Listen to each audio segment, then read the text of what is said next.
بسم الله الرحمن الرحيم. فكذبوه فإنهم لمحضرون إلا عباد الله المخلصين. وتركنا عليه في الآخرين سلام على الياسين إنا كذلك نجزي المحسنين إنه من عبادنا المؤمنين.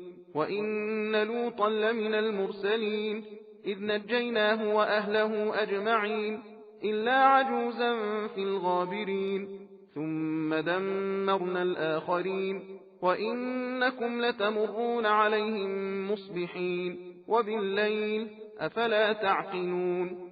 وإن يونس لمن المرسلين إذ أبق إلى الفلك المشحون فساهم فكان من المدحضين فالتقمه الحوت وهو مليم فلولا أنه كان من المسبحين للبث في بطنه إلى يوم يبعثون.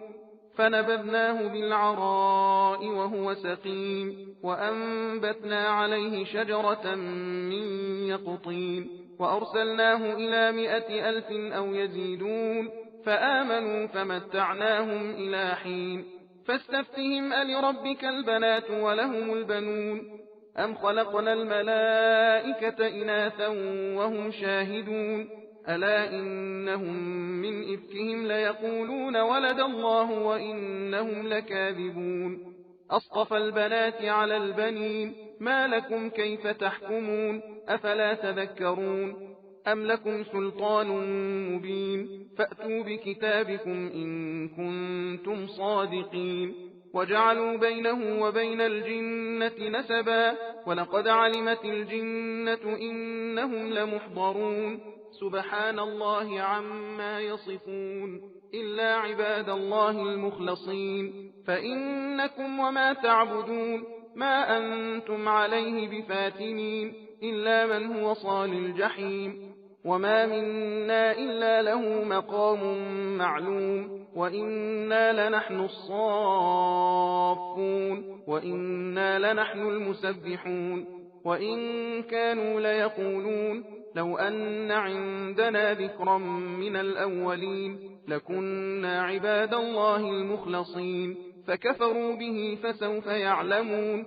ولقد سبقت كلمتنا لعبادنا المرسلين إنهم لهم المنصورون وإن جندنا لهم الغالبون. فتول عنهم حتى حين وأبصرهم فسوف يبصرون. أفبعذابنا يستعجلون فإذا نزل بساحتهم فساء صباح المنذرين. وتول عنهم حتى حين وأبصر فسوف يبصرون. سبحان ربك رب العزة عما يصفون وسلام على المرسلين والحمد لله رب العالمين. सबील कुरान हिदायत का रास्ता।